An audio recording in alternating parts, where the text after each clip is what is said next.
Hey, it's Jim, and this is level 2 of the CFA program, the topic on financial reporting and analysis, and the learning module on employee compensation, post-employment, and share-based.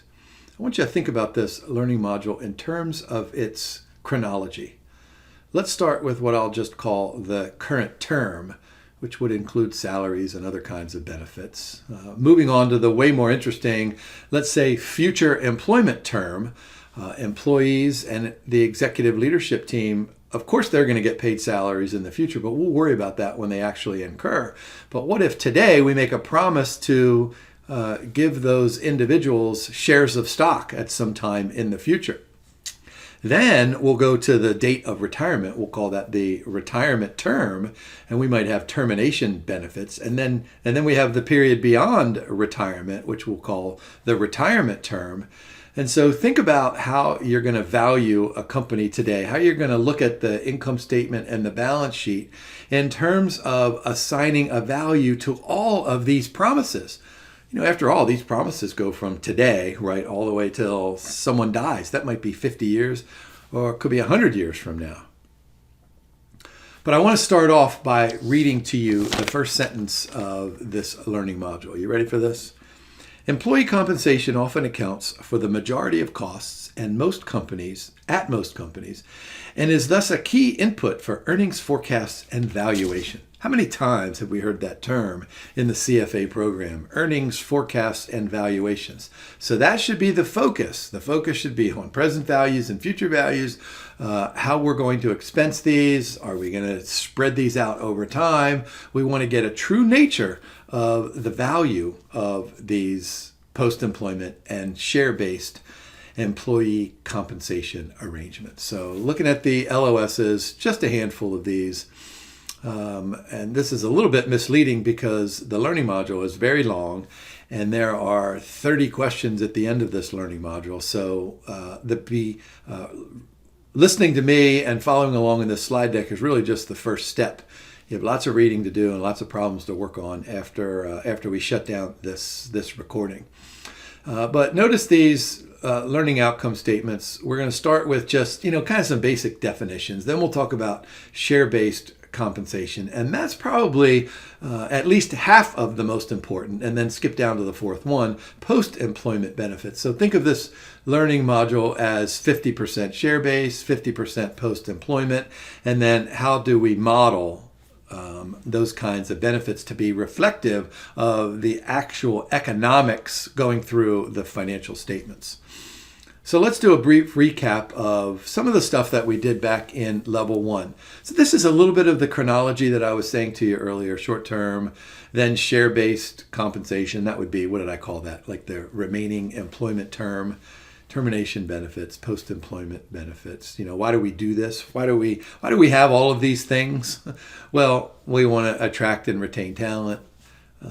We want to motivate employees so that their performance is consistent with the goals of the business. Remember back in level 1, we had that great learning module on agency conflict and how the board of directors and others monitor the executives so they don't consume excess perks and salaries and bonuses. Well, that's all part of this role of compensation. And then that purple circle there, that's exactly what I read to you on that paper. Significant portion of operating expenses. Now, look down at the standards down. Look at the bottom right. Fair value during the service period. This is what I was saying in my introduction. We've got future values, some that we're going to be able to predict with relative certainty, and then we have future values that we're not going to be able to predict with any kind of certainty, but we'll have to make some assumptions because you have to write something down. You can't just let it go.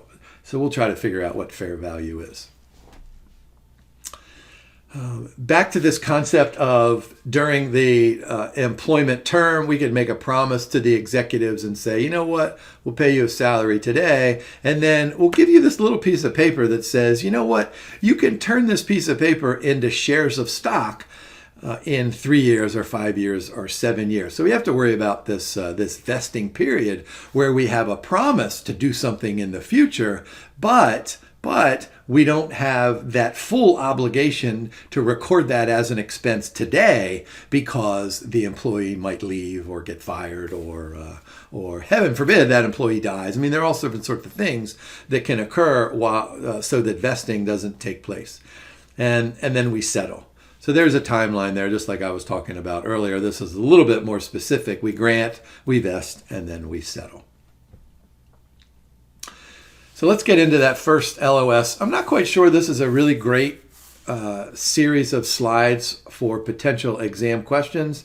It's a great series of slides to lay the foundation for great potential exam questions. I mean, I clearly don't think the Institute would say, all right, Jenny is getting paid a salary and a bonus today. Is this a short-term benefit? Is it a long-term benefit? Or is it a share-based benefit? I mean, if the Institute does that, man, just check the correct answer and high-five each other.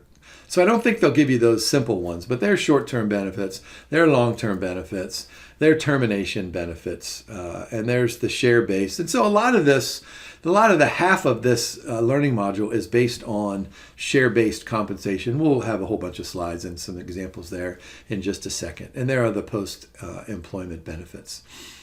Now, what that does is that lays the foundation for asking some better questions. And so notice what we'll have here in the purple here. Let me go ahead. Long-term, termination. So we need to figure out, how do we account for those kinds of things? All right, you ready? So for short-term benefits, what happens? So just think of a salary and a bonus. What does this show up on? In the income statement, let's start with the balance sheet. On the balance sheet on the right-hand side, wages payable, whatever you want to call it. And then when they're paid, they show up over on the left-hand side of the income statement. So expense and liability recognized as those compensation vest, which in the short term, they almost automatically do. So there's lots and lots of cash that's going out for these short-term benefits. And then look at the bottom there. So this is recorded as an outflow in the operating activities on the statement of cash flows. Long-term benefits, these are recognized over the period. And I'm going to call your attention to an example in the learning module. I do remember these numbers. There's a long-term benefit for $293,000 over a 3-year period. So what happens is you just chop that into 3 components. $91,000. For some reason that 91 is sticking in my head. So you just chop that into 3 periods. So you have that expense and a liability that shows up over that time period. Of course, since these are long-term liabilities, they're going to impact the balance sheet as they come due. Termination benefits, you've got to recognize this when the company commits to termination.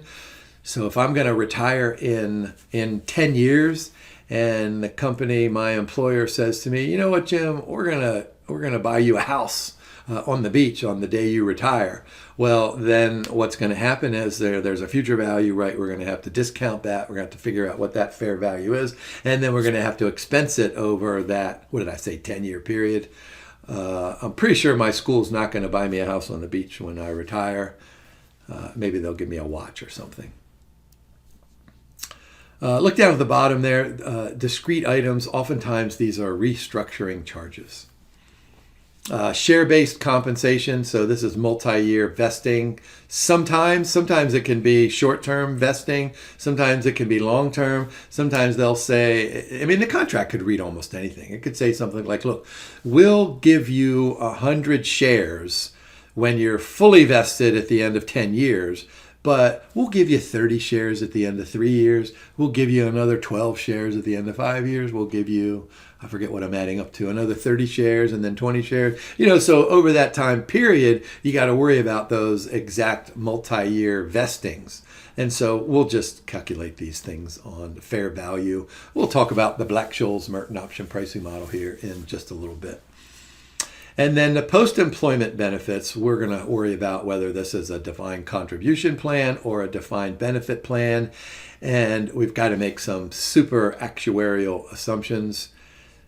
and we're going to have to compute present values based on, what we expect to happen at some time in the future. Look at the bottom bullet point, significant balance sheet liability. So this is the defined benefit plan. We'll go ahead and talk about that in just a little bit, maybe 30 minutes or so from now.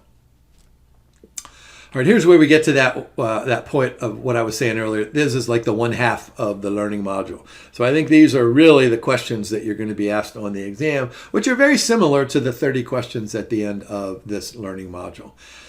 All right, so let's go ahead and start with this. So let me do this real quickly. So you got a 1, a 2, a 3, a 4, and a 5. So we'll do, oops, I went the wrong way. So we're going to do 5 of these. So you could probably envision a good question that says something like, here's some share-based compensation. It's most likely one of these 5, right? So make sure you know the definitions here. So restricted stock. So here I am, I'm the board, you're the executive, and I hand you a share of stock. And I say, here's a share of stock, but watch out, you can't do everything that you want to do with it. You can use it to vote. Now, if I pay you a dividend, you can go ahead and receive the dividend, but I'm not going to let you sell that share of stock for 3 years or 5 years or 25 years. And then after that period, then you can go ahead and show up on the floor of the New York Stock Exchange if you want to. So most of the time, restricted stock is restricted based on a time period. 3 years or 5 years, probably not 20 years. And then after that period is over, then you can go ahead and trade those. Stock options, we learned about options back in the level 1. So this is the right but not the obligation to buy a share of the company stock. So when you as the executive are granted these shares, you'll have some kind of an expiration date. And remember, in equity options, those expiration dates are usually 1 month or 9 months or 6 months. But here what we're trying to do is align the objectives of the firm, maximize shareholder wealth, with the objectives of the employees, right? Which is always act in their own self-interest. So you gotta link these two, not necessarily mutually exclusive goals, but sometimes they are mutually exclusive. So the expiration date on these options might be 5 years, might be 7 years. And so typically what happens is on the granting date, what the board will do in this compensation agreement is say, if the stock price today is 100, let's go ahead and give the employee the right but not the obligation to buy at 100. That's an at-the-money option. I would be much more in favor of saying, let's give the employee the right but not the obligation to buy at 150 or 200. That makes certain that the executives are going to go ahead and do their best to get that stock price above the 150 or the 200 during that 5 or 7 year period so that those options are in the money. They're non-tradable. That makes perfect sense. And then look at the orange there. They only become in the money or profitable if the share price exceeds the strike price. And there are different ways that executives do, that board of directors do this when arranging the compensation agreements. I mean, they could say that the exercise price today is, 100, and that thing might change. It gives them kind of a leeway. Now, those of you who read the Wall Street Journal will know there's a tremendous scandal that occurred, about 2 decades ago, where firms were faced with falling stock prices. And so the board said, oh, you know what? Your options are out of the money. We'll go ahead and we'll go ahead and lower the exercise price down to $5 a share. So this was kind of a way of, investors thought of this as kind of, underhandedness at best, cheating at worst. How about stock appreciation rights? Well, this is very similar to an option, but what can happen is that upon vesting or upon exercise, the employee can just get cash instead. But they could get shares of stock if they wanted to, and there might be some kind of a base price or an exercise price. There are all different sorts of ways that you can arrange stock appreciation rights. Restricted stock units. I bet you guys know this from level 1, and then we'll talk about it more in level 2. On the floor of the New York Stock Exchange, when they come up with an ETF, they pretend that there's a box and all these shares of stock go into that box, and they call it some kind of a unit or other names that they throw on it. The important thing is that there really are not shares inside of that box, but everybody thinks that there are shares in that box. And so this is the same thing with a restricted stock unit. There are no voting rights in there, and really it's just a promise to deliver shares of stock or cash sometime in the future. And so, going back here, these things are very, very similar, but the legalities of them are probably beyond what we need to know for this learning module. And then performance shares, let me just go back here to restricted stock. So what did I say? I could hand you a share of stock and say, you can't sell this for 5 years. Well, I might say you can't sell this until the return on equity on the firm increases by 12% every year for the next 3 years or something like that. That would be a performance share.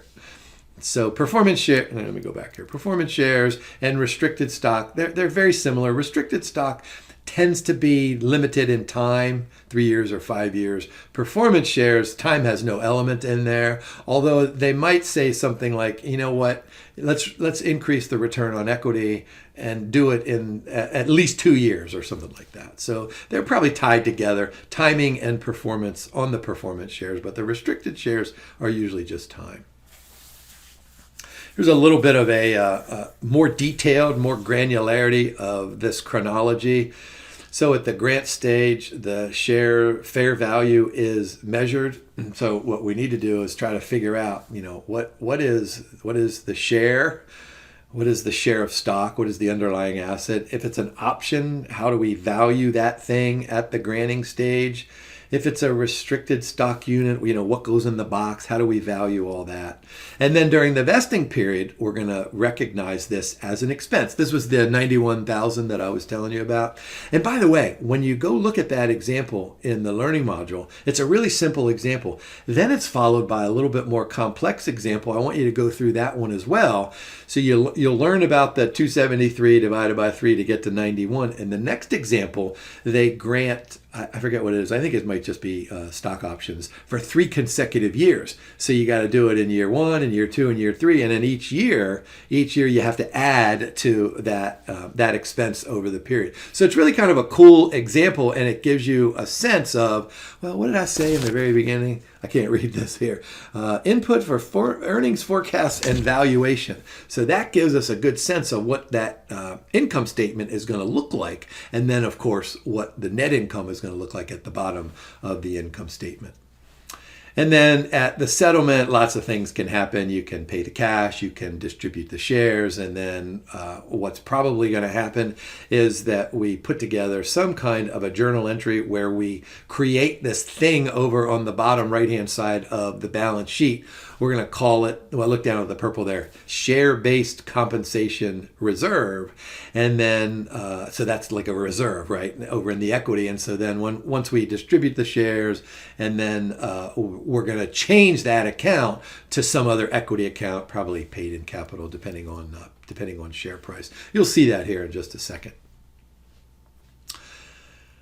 All right, impact on financial statements. So regular expense item like an R&D expense. And by the way, the example in the learning module is research and development. The example that we're going to go through is just like a general selling and administrative expense. We'll do that here in just a second. But the learning module is very clear. It says, hey, put this as an expense wherever the function is. So if you have the executives in different functions, wherever they are, so don't have a heart attack on the exam if you see something different than R&D or general. I mean, that's pretty much the likely source on the exam, but you never know. Balance sheet, yeah, this is shows up in the equity. This is what goes on back here. So you're going to just transfer stuff from this reserve account to a common stock or probably a paid-in capital. So the equity doesn't change at the end. You just transfer it from one equity account to another. And that is ideally if the compensation turns out to be settled in shares. If it's cash, then you got to do something else.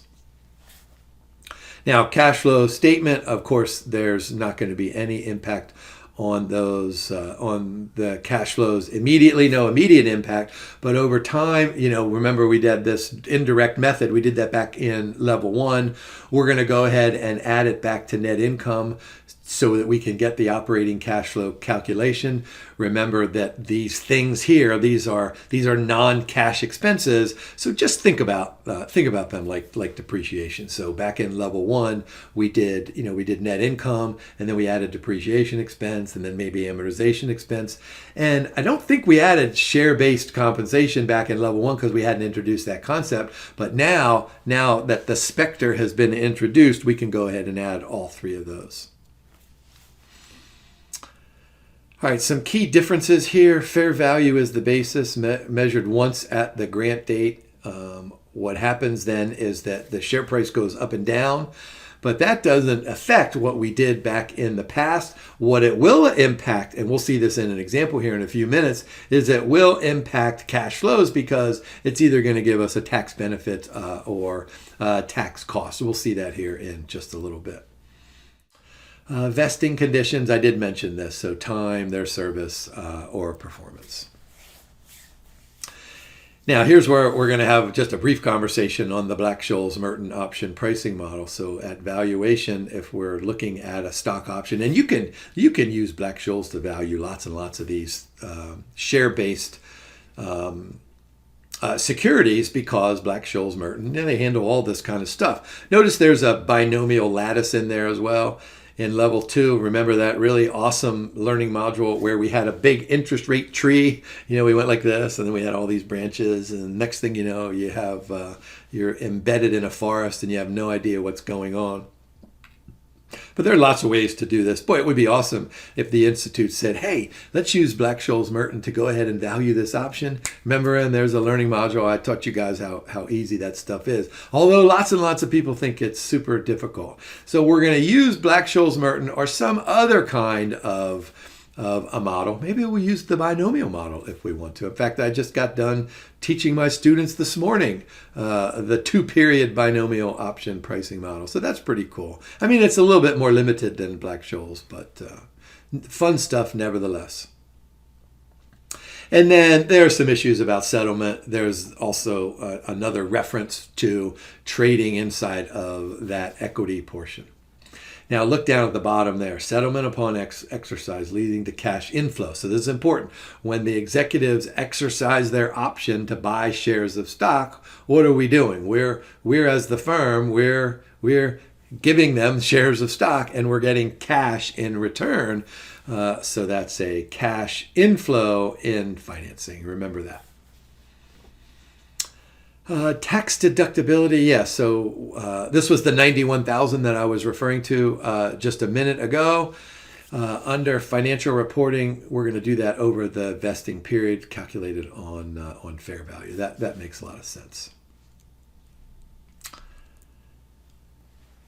All right, how about the impact of share price variation? So what do we know? What did I say earlier? We have a stock price of 100. We have an exercise price of 100. It's 5 years. So what's going to happen to the stock price? It's going to go way up and way down, way up and way down, just because of systematic risk and unsystematic risk and all that stuff that we learned back in level 1. We continue to learn it in level 2. So what happens though is that there's going to be some kind of a tax implication.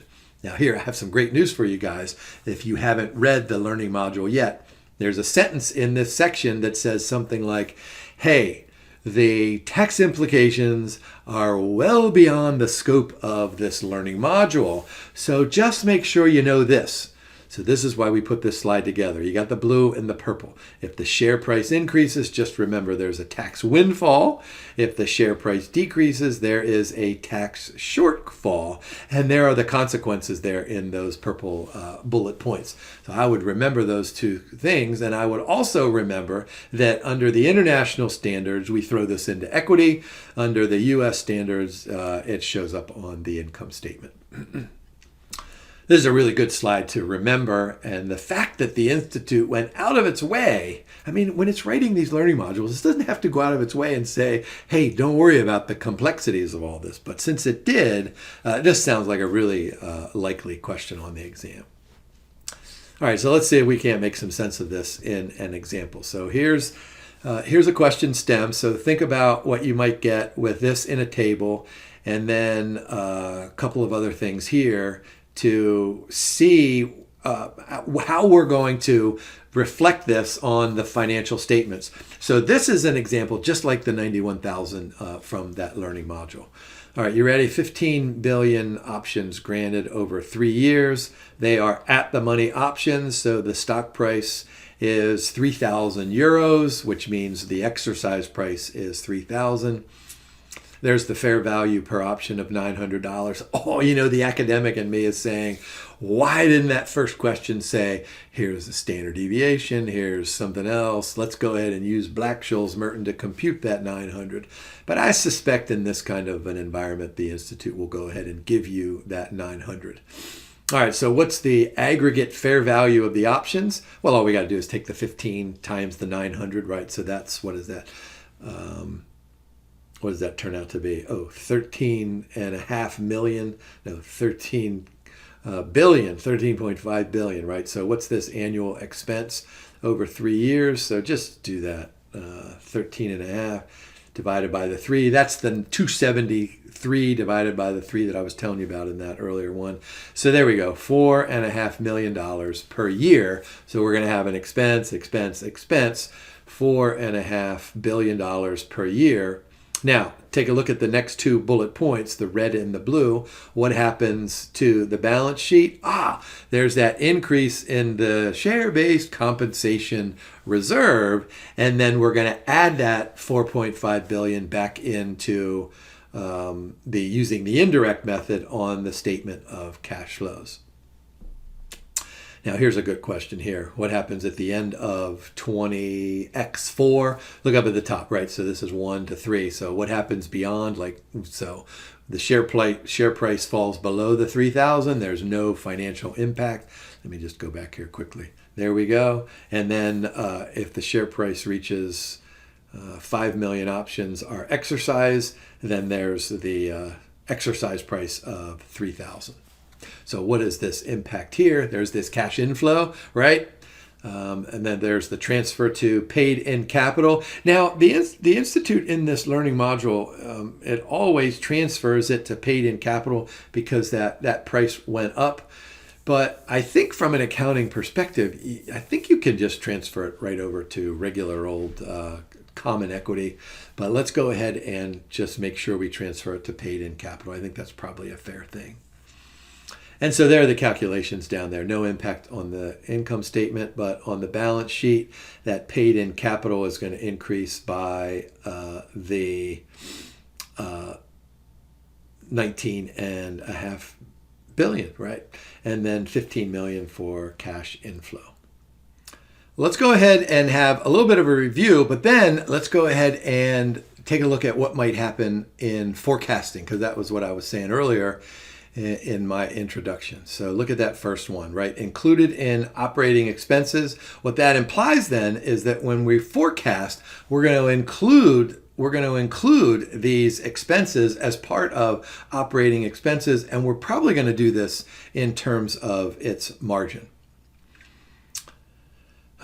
Forecasting, and I recommend that you go look at the learning module. There's a really good example about this common approach using this as a percentage of revenues.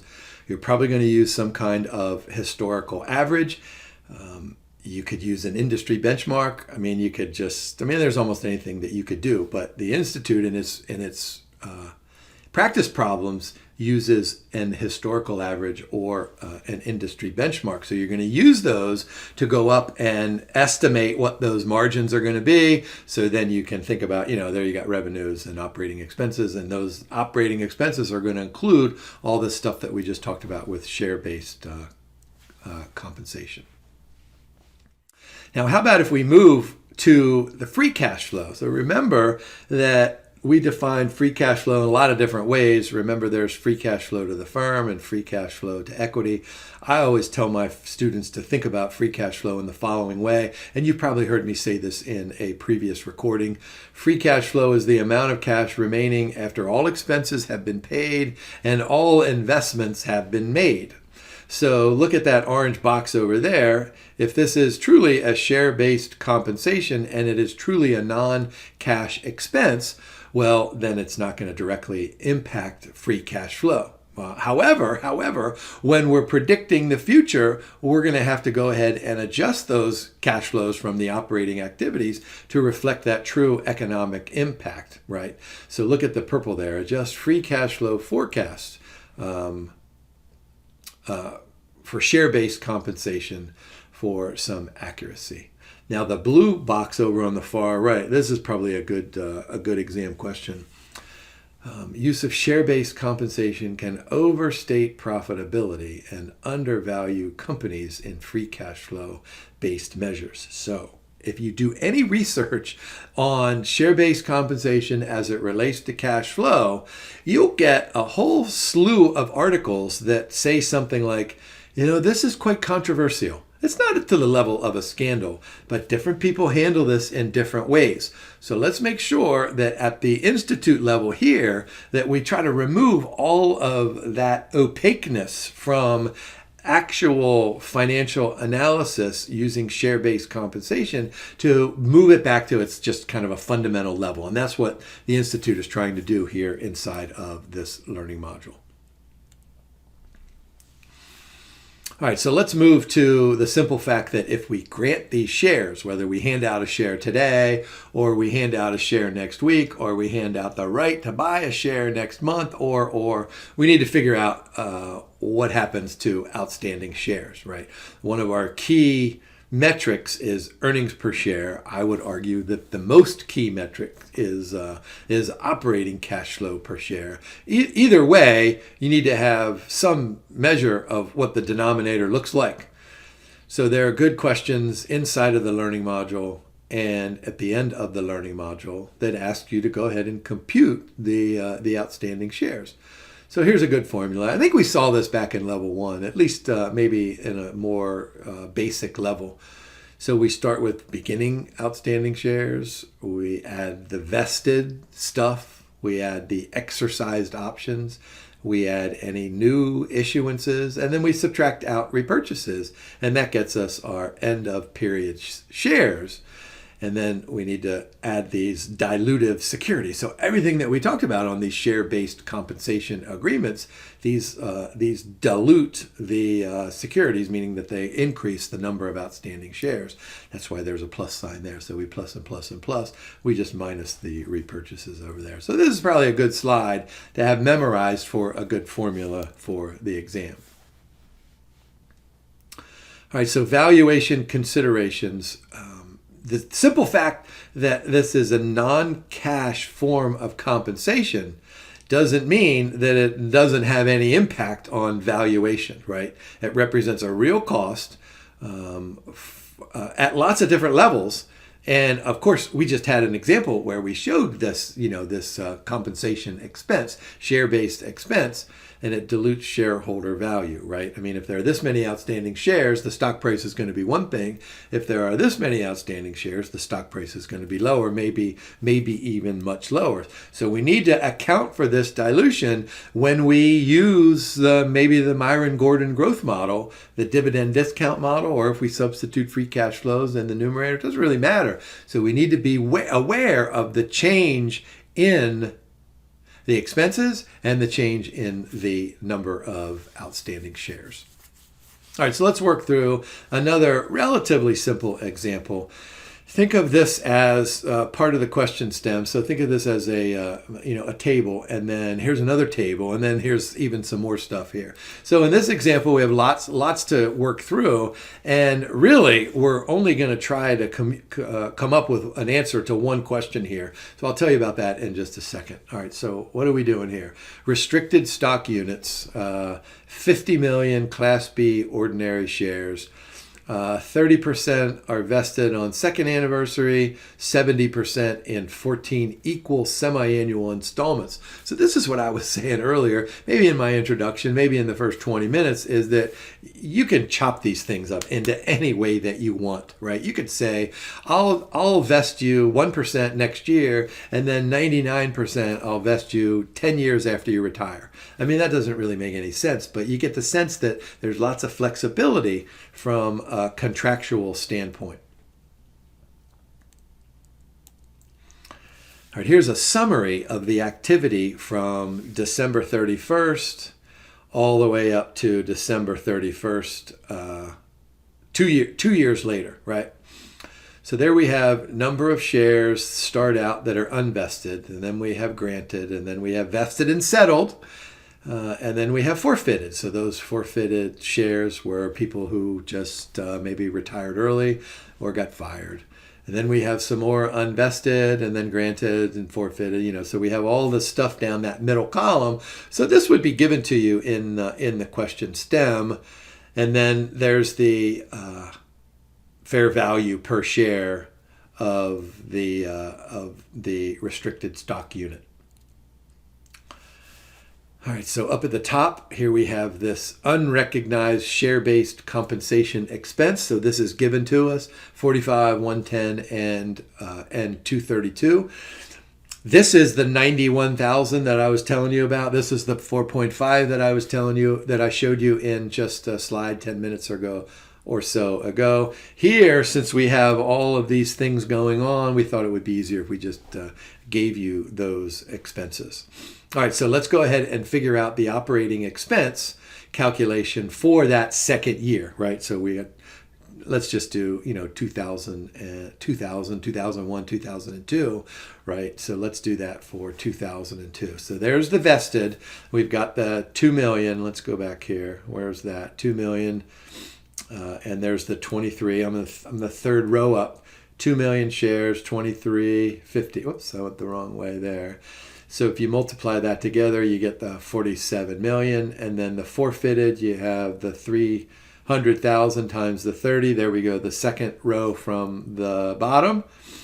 And if you multiply those out, you get 9. So what's 47 minus 9? So there's the operating expense for 38,000 during 2002. What does this mean for income tax? Well, let's just suppose we've got 15% tax rate, 60 euros for the average market price at settlement. So all we're going to do is take that 15% times the difference between the $60 market price at settlement and the $23.50 price during that vested time period. So what does that turn out to be? Almost 11 million. So there's a reduction in the income tax expense of 10.97. This is that example that we were talking about earlier, that, if the price rises, well, there you go, reduction in income tax. Here's probably a really good question on the exam. Under the international standards, that's going to be recorded over in equity. In GAAP, that's going to be recorded on the income statement. I would remember those two. All right, how about a quick example about dilution of shares? Let's start with 200 million. There, the unvested 5.8 million average share price. So we're picking up from where we left off on that other example. So the average unrecognized share-based compensation expense, this is all part of what's too complex for us to calculate. Part of it, not all. So there's the 110 and the 232. Let me just go back here quickly. So there's 110, there's 232 right at the top.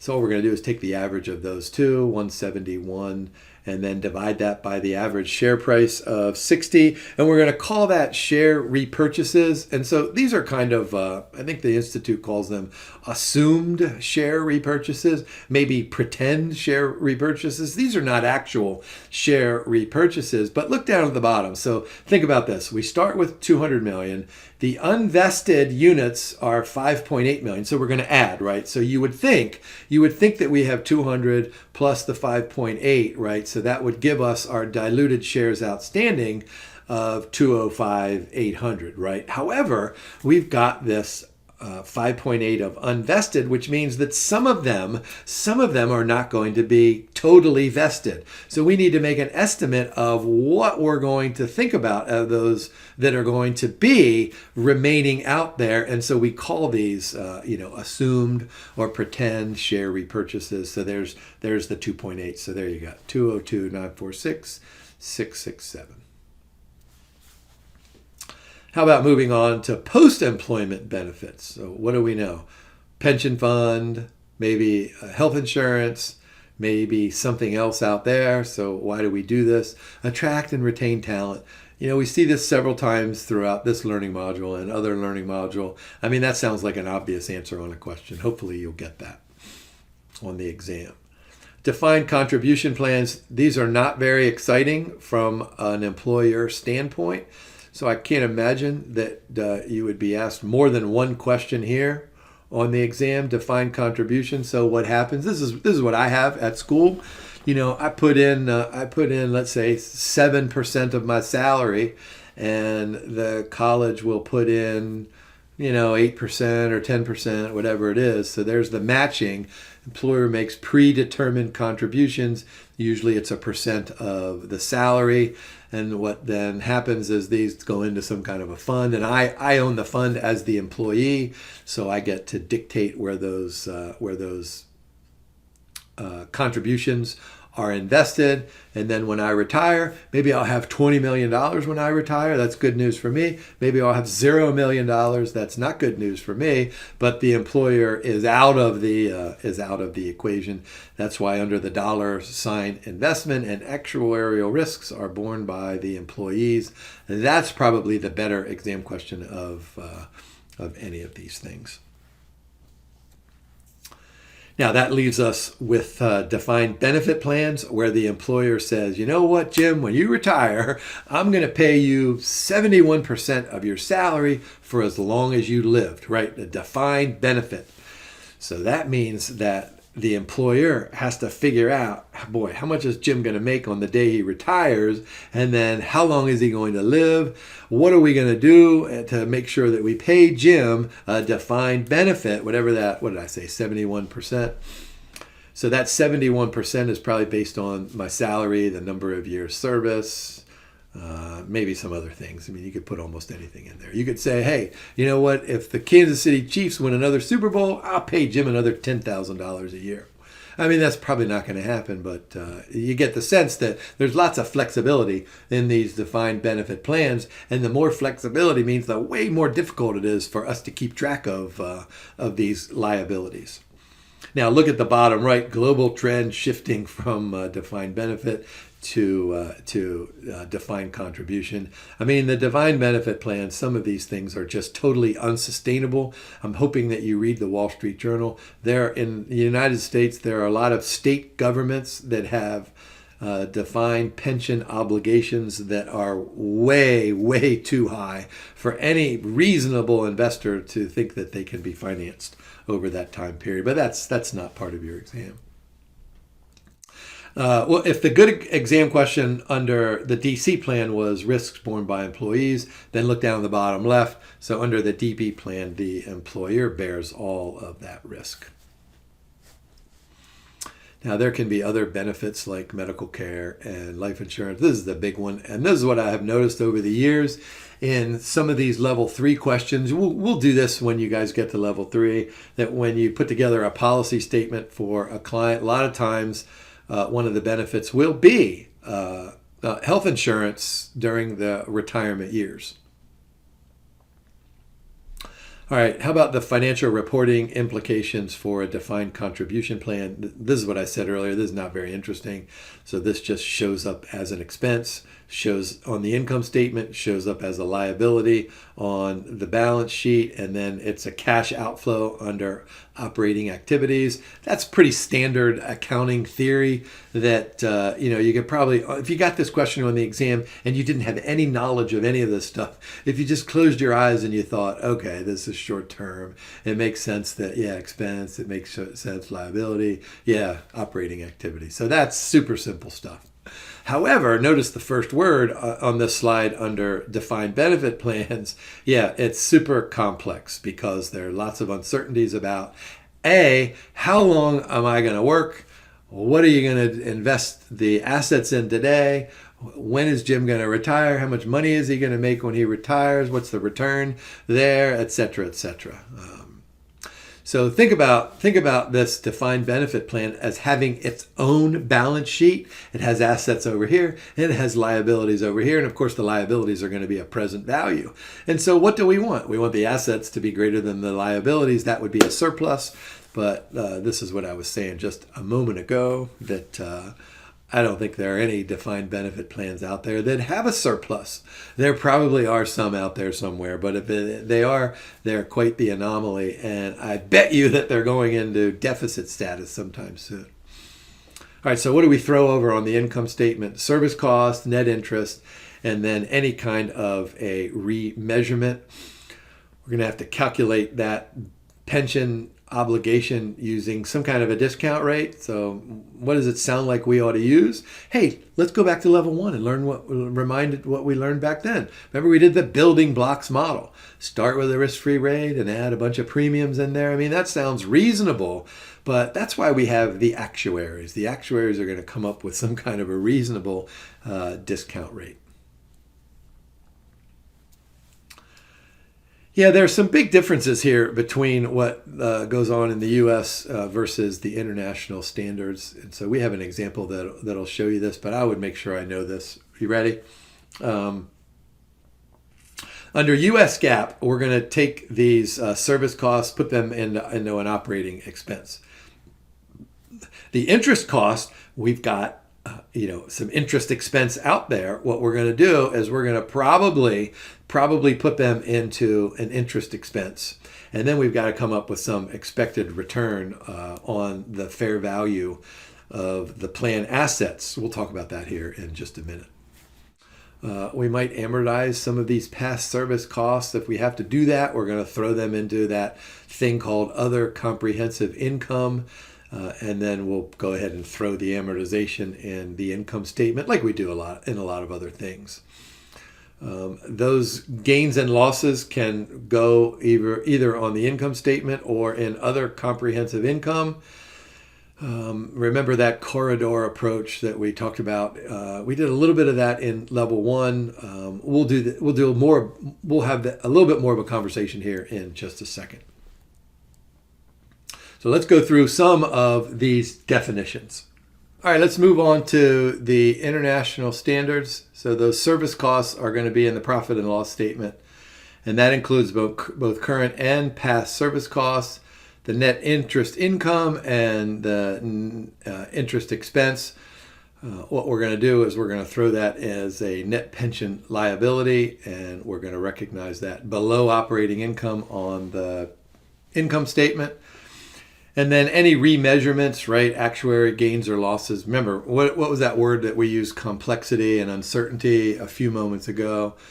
And so regardless of how smart the actuaries are, there's going to be some need to remeasure the difference between actual returns and expected returns on the plan assets. So this is over in other comprehensive income. Net pension liability and asset, that's on the balance sheet. That should make perfect sense. So how about this corridor? So this is what I was saying earlier. Remember that a corridor. So we have this thing here, and what we're going to do is we're going to allow these gains and losses from the plan assets to fluctuate. But as soon as they hit over here or they hit over here, which is 10%, then we're going to have to say something like, all right, we were wrong, and we were wrong enough to make the financial statements impactful about our wrongness or our error. So we're going to go ahead and amortize those things. So this is the corridor approach. All we're doing is worrying about these unrecognized gains and losses. We're comparing, this is what I was saying earlier, right? Plan assets and plan liabilities.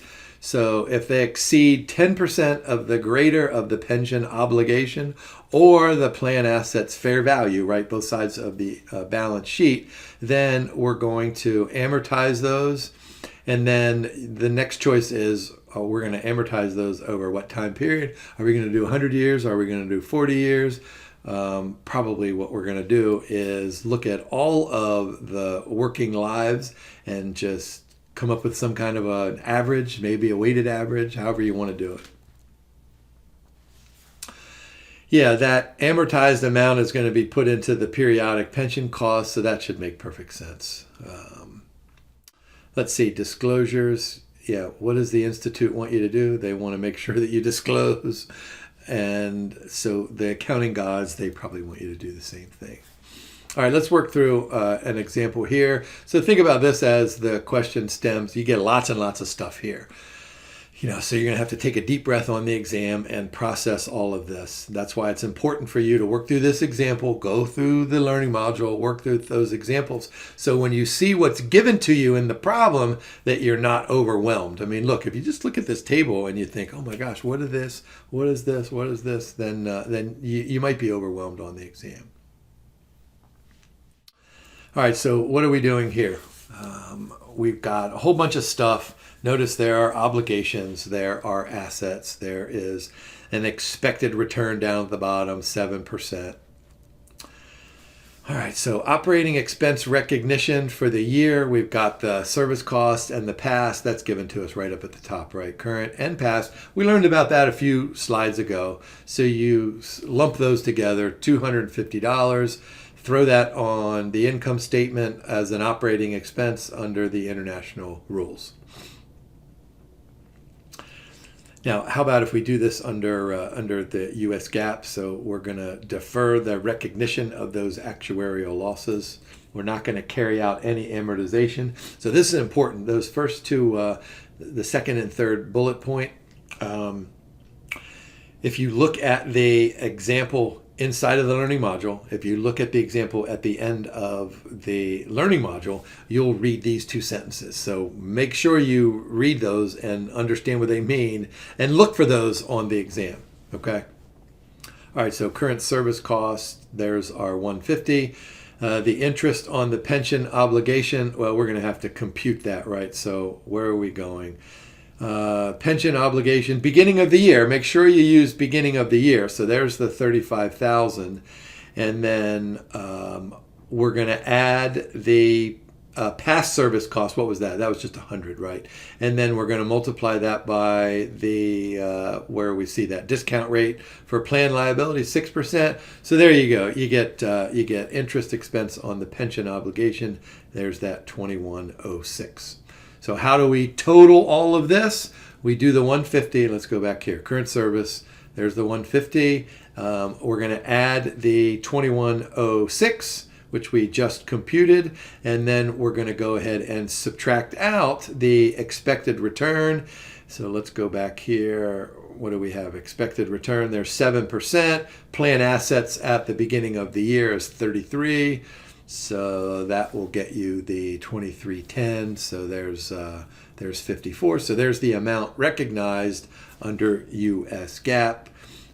So what did we do? We recognized 250 there under the international standards and 54 under GAAP. There we go. Now, how about moving on to the pension cost recognized on the income statement? All right, so let's start with the, so we're doing the next year, right? So we just did 2024, now we're doing 2025. So let's do 250 and we'll go ahead and work through the difference between plan assets at the end. So what is that? Well, let me just go back here. So there's the 3480 and the 3280. Where am I here? 3480 minus 30. So there's $2,000, right? So there's the net pension liability, difference between assets and liabilities. The interest expense, just take that 2,000 and multiply it by that 6%. That gets you the 120. Add that to the 250 and you get the total pension cost of 370.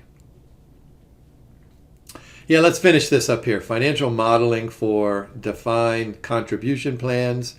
this is not very interesting. If you close your eyes, you could probably figure this out without knowing anything about defined contribution plans, other than knowing that it's kind of short term, right? So we're going to forecast the operating expense. What the Institute does for you is they just throw this in there as some kind of a percent in the operating expenses, and then you just multiply that percentage by the revenues, and you have those plan expenses. Yeah, they're linked to salaries. That makes sense. Match recognized expenses. Yeah, accrued liabilities. All right, so how do we model this defined benefit plan? What did we say earlier? This is way more complex, so look at that first block point. We're going to have to forecast service costs, net interest, remeasurements, contributions. So that in itself, that's a huge kind of a contribution. Then we're going to have to take that stuff and put together an income statement, put together a balance sheet, put together a statement of cash flows based on our forecast. So you get the sense here of how complex this is.